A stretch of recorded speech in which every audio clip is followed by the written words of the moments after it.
Bom, vamos direto ao ponto. Hoje, a gente vai desvendar os mecanismos de energia ocultos por trás de fenômenos físicos que estão acontecendo o tempo todo ao nosso redor.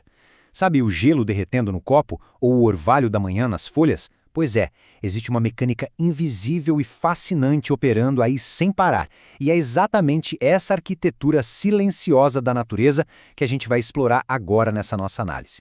Para guiar a nossa exploração, a gente vai passar por 5 pontos rápidos. Primeiro, os fenômenos físicos cotidianos. Depois, o cabo de guerra da entalpia.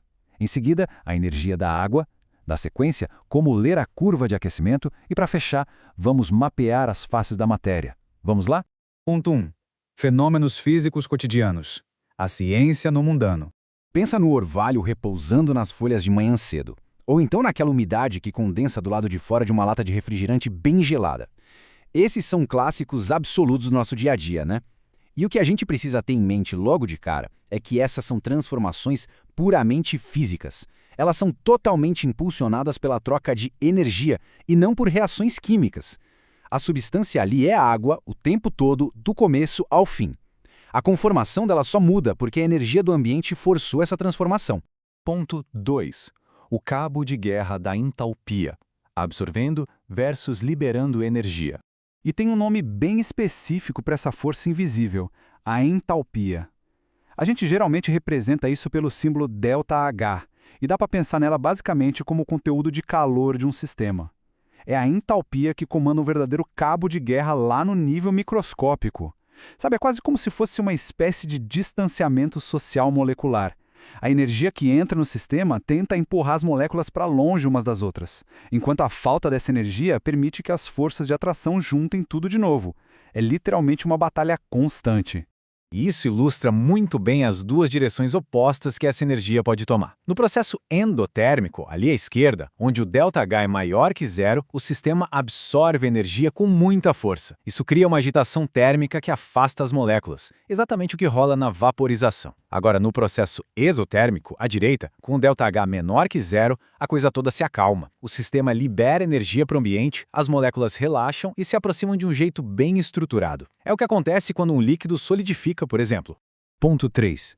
A energia da água. Simetria matemática perfeita. Olhando para esse fluxograma, a diferença entre ganhar e perder calor fica super clara. O caminho de ida, tipo a fusão do estado sólido para o líquido, nas setinhas vermelhas de cima, exige um ΔH maior que zero, ou seja, processo endotérmico. Em contrapartida, o caminho de volta, nas setas azuis de baixo, como a solidificação, tem um ΔH menor que zero, sendo estritamente exotérmico. Mas olha, a verdadeira mágica da físico-química está nos dados. O espelhamento matemático aqui é simplesmente perfeito. Para fazer a fusão de 1 mol de gelo, o sistema precisa de uma injeção de exatos mais 7 kJ. E para congelar, o sistema libera os mesmíssimos menos 7 kJ, nenhuma vírgula a mais ou a menos. Essa simetria impecável se repete na vaporização e na condensação com os 44 kJ, e lá na sublimação também, com 51. É a matemática da conservação de energia na sua forma mais pura.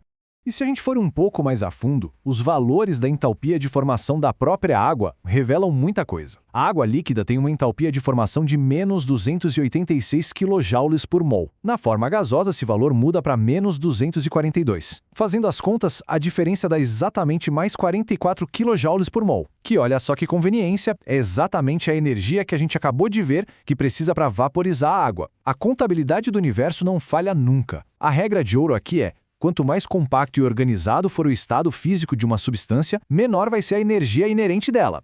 Ponto 4. Lendo a curva de aquecimento. Uma jornada cronológica do calor. Para acompanhar essa troca de energia de um jeito dinâmico, a gente precisa mapear o processo ao longo do tempo. No eixo vertical dessa curva de aquecimento, temos a temperatura, e no eixo horizontal, o calor que está sendo fornecido de forma contínua. O grande segredo para decifrar esse gráfico não está nas linhas subindo, onde a temperatura claramente aumenta, mas sim no contraste delas com essas linhas que ficam totalmente horizontais e planas, os famosos platôs. Lendo essa cronologia da esquerda para a direita, a gente começa lá nas temperaturas negativas, onde a fonte térmica está só esquentando aquele bloco de gelo sólido. Mas quando bate nos 0 graus Celsius, a linha fica plana de repente. Esse é o platô de fusão, o exato momento da transição. Depois que derrete tudo, a temperatura volta a escalar livremente até os 100 graus Celsius. Lá no topo, a gente encontra um novo platô, bem longo, que é o da vaporização. E só depois que a mesmíssima última porção de líquido vira gás, é que a temperatura ganha permissão para subir de novo rumo ao superaquecimento. Tem um detalhe aqui que vai totalmente contra o que a gente imagina no dia a dia. A temperatura permanece constante até que todo o gelo tenha sido derretido. Pensa bem sobre isso. Durante todo esse tempo do platô horizontal, a fonte de calor continua lá, mandando energia sem parar. Mas essa energia não consegue subir a temperatura nem 1/10 de grau. Por quê? Porque ela tem um objetivo único e exclusivo: romper à força as atrações entre aquelas moléculas sólidas. E a mecânica ali na barreira dos 100 graus Celsius funciona do mesmo jeitinho. É por isso que aumentar a chama do fogão não faz a água do macarrão ferver uma temperatura mais alta, só faz ela evaporar mais rápido. Quando o líquido chega nesse ponto, as moléculas começam a absorver a energia de escape e o termômetro simplesmente trava nos 100 graus. É como se fosse um gigantesco engarrafamento molecular, onde o sistema todo aguarda pacientemente até que cada gota de água lute a sua própria batalha para virar vapor. Só quando a tarefa está 100% concluída é que a temperatura volta a subir. Ponto 5.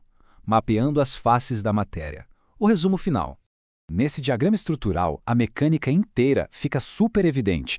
Qualquer seta indo para a direita, partindo do sólido em direção ao gasoso, exige obrigatoriamente a quebra de ligações e o afastamento das moléculas. Ou seja, são rotas de absorção de calor, processos endotérmicos.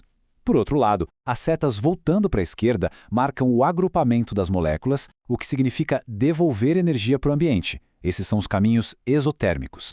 A grande sacada de tudo isso que a gente viu sobre termodinâmica é essa: o balanço de energia nunca, jamais deixa sobras ou dá calote. Toda mudança física requer uma troca de energia exata e perfeitamente simétrica. A mesmíssima força invisível que empurrou as moléculas para longe vai ser devolvida em igual medida quando elas voltarem para o seu estado compacto original. E isso, inevitavelmente, traz à tona uma reflexão bem profunda sobre como as coisas funcionam. Se todo derretimento cobra um pedágio de exatos mais 7 kJ e cada congelamento devolve exatamente menos 7 kJ, a matéria ao nosso redor está de fato mudando? Ou será que o universo é só um gigantesco caixa eletrônico passando as mesmíssimas notas de energia para lá e para cá para sempre, preso numa simetria perfeita? Fica aí a provocação para a gente pensar